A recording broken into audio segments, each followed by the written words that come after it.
কাতার Israeli হামলার জবাব দিতে পারেনি, শুধু মিনমিন করে এখানে সেখানে নালিশ ঠুকছে। আদতে তাকিয়ে আছে তাদের প্রভু আমেরিকার দিকে। তবে কাতারের মতো অর্থবিত্ত না থাকলেও হুথি ঠিকই পারছে। ইসরায়েলের জন্য নো মার্সি মুডে হুথি। আঘাত করলে পাল্টা আঘাত করতে কয়েক মুহূর্তও ভাবে না হুথি। তার প্রমাণ মিলল আবারও। সানার আকাশে তখনও ধোঁয়া ভাসছে। আগের দিন ইসরায়েলি যুদ্ধ বিমানগুলো যে বিধ্বংসী বোমা বর্ষণ করেছিল তার ধ্বংসস্তূপে এখনও জীবিতদের খুঁজে ফিরছে উদ্ধারকর্মীরা। ঠিক সেই মুহূর্তে ইয়েমেনের সামরিক মুখপাত্র ব্রিগেডিয়ার জেনারেল ইয়াহিয়া সারি হাজির হলেন টেলিভিশন পর্দায়। বললেন, আমাদের ক্ষেপণাস্ত্র ইউনিট প্যালেস্টাইন 2 ক্ষেপণাস্ত্র নিক্ষেপ করেছে ইসরায়েল। এটি সফলভাবে নেগেভ মরুভূমির একটি সামরিক লক্ষ্যবস্তুতে আঘাত হেনেছে। সংবাদ ভেসে গেল রাজধানী সানা থেকে গাজার ধ্বংসস্তূপ পর্যন্ত। ইয়েমেনিরা বলছে এ ছিল তাদের প্রতিশোধের প্রথম ধাপ। কারণ এর মাত্র একদিন আগেই ইসরায়েলি বিমান হামলায় সানার তাহরির স্কয়ার ও আল জৌফ প্রদেশে অন্তত বহু বেসামরিক মানুষ নিহত হয়েছিল। আহত হয়েছিল 100-রও বেশি। ধ্বংস হয়েছিল বাড়িঘর, হাসপাতাল, এমনকি সংবাদপত্রের কার্যালয়ও। নিহত হন বেশ কয়েকজন সাংবাদিক। ইয়াহিয়া সারির ঘোষণা ছিল কেবল ক্ষেপণাস্ত্র হামলার খবর নয়, সঙ্গে ছিল ড্রোন হামলার বর্ণনাও। তিনি জানান, 2টি ড্রোন আঘাত হেনেছে রামন বিমানবন্দরে।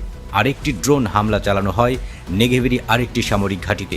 এসব আঘাতে আতঙ্কে বহু ইসরায়েলি আশ্রয় কেন্দ্রে ছুটে যায়। ইয়েমেনি হামলার পর ইসরায়েলি সংবাদ মাধ্যমগুলো জানাচ্ছে দক্ষিণের বসতিগুলোতে সাইরেন বাজতে শুরু করে। আতঙ্কে মানুষ আশ্রয় কেন্দ্রে ছুটে যায়। যদিও ইসরায়েলি সেনারা দাবি করেছে তারা কিছু ড্রোন ভূপাতিত করেছে, কিন্তু ইয়েমেনি বাহিনী বলছে আঘাত ছিল সঠিক এবং কার্যকর। এর আগে হুথির জ্যেষ্ঠ কর্মকর্তা আবদুল্লাহ আল আহনুমি সতর্ক করে দিয়েছিলেন, জায়নিস্ট শাসন যে ভয়াবহ অপরাধ করেছে সানার তাহরির স্কয়ারে তা বিনা জবাবে শেষ হবে না। আমাদের প্রতিশোধ এবার এমন হবে যে দখলদার ভূখণ্ডে আর কোনো জায়গায় নিরাপদ থাকবে না।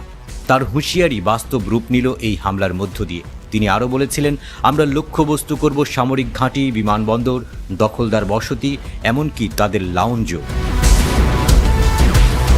এই প্রেক্ষাপটে স্মরণ করিয়ে দেওয়া জরুরি, কিছুদিন আগেই আগস্টের শেষ সপ্তাহে ইসরায়েলি হামলায় নিহত হয়েছিল ইয়েমেনের প্রধানমন্ত্রী আহমেদ গালেব নাসের আল রাহই এবং কয়েকজন মন্ত্রী।